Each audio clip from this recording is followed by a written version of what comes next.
Voilà. Wij zijn begonnen met een artistiek straatproject.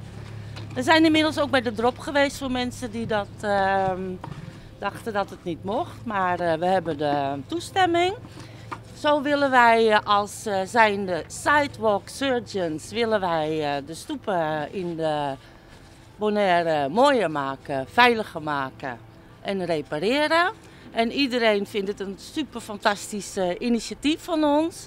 Hoe komt u aan deze idee? Nou, we hadden een Facebook-site gezien van M&M. Dat is een Franse kunstenaar in Lyon, die inmiddels de hele wereld overgaat met dit soort projecten. En die riep ook mensen op om hem te volgen, om zijn voorbeeld te volgen. Van maak het mooier, maak de wereld mooier, maak de stoepen mooier, kleurrijker, etc.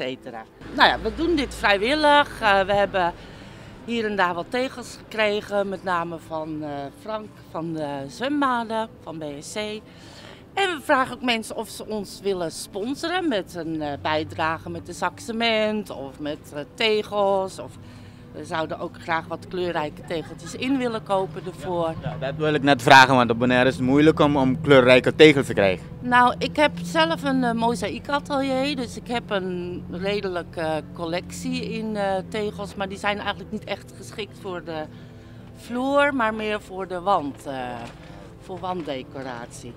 Maar ja, als we het zouden mogen kunnen inkopen, dan zou dat natuurlijk fantastisch zijn. En dan, of mensen die misschien thuis nog iets hebben liggen, maar met name kleurtjes willen we graag gebruiken. We hebben inmiddels een Facebookpagina opgericht. We heten de Sidewalk Surgeons van Bonaire. Ik ben Josie Smit, ik heb ook een Facebookpagina en Carla Verheggen. Dit was een bestaand gat, hier zaten geen stoeptegels in en we maken ook niks stuk aan de stoepen, we halen geen tegels eruit. En dan bereiden we het thuis voor in mijn atelier, dan knippen we alles op maat en dan leggen we alle tegels uit. En daarna nemen we het in zijn geheel hiermee naartoe en dan gaan we het stukje voor stukje het inleggen. We zijn eerst met een heel klein gat begonnen, omdat we wilden kijken of het lukte en of het goed bleef zitten. En eigenlijk zoeken we steeds grotere gaten. Dit is denk ik de derde of de vierde die we nu gedaan hebben. Het vereist wel een beetje oefening. Ja. Dus want je moet wel weten hoe je moet mozaïeken en hoe je het moet voegen en hoe je de tegels op maat moet snijden. Dus je hebt er wel een beetje kennis voor nodig. Maar oefening baart kunst, dus elke keer wordt het mooier en beter. Ja, als het heel diep is, dan doen we eerst een beetje zand erin, want anders dan moeten we te veel cement gebruiken. En dan ongeveer denk ik 2-3 centimeter cement gaat erin. Geven jullie dit stukjes namen? Nou, dat is een goed idee. Wij kregen ook al een aanvraag van iemand, kunnen we een gat adopteren?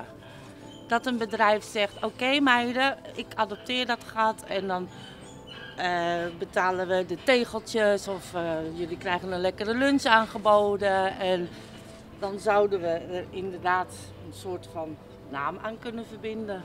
Maar we zijn net begonnen, dus we weten het allemaal nog niet zo goed. Maar we doen het nogmaals alleen in de stoep, niet in de weg. Want dat zeggen mensen ook. Doe het in de weg, maar er kunnen geen auto's overheen rijden. Dan gaat het stuk en dan breekt het en dan wordt het gevaarlijk misschien met scherpe puntjes. Dus voornamelijk de stoepen. En ja, we hebben ook een paar leuke bankjes gezien. Of misschien dat iemand zegt, nou, gaan jullie maar een bankje mozaïeken, die witte paaltjes. Maar nogmaals, het hangt ook van het materiaal af wat we kunnen krijgen dan.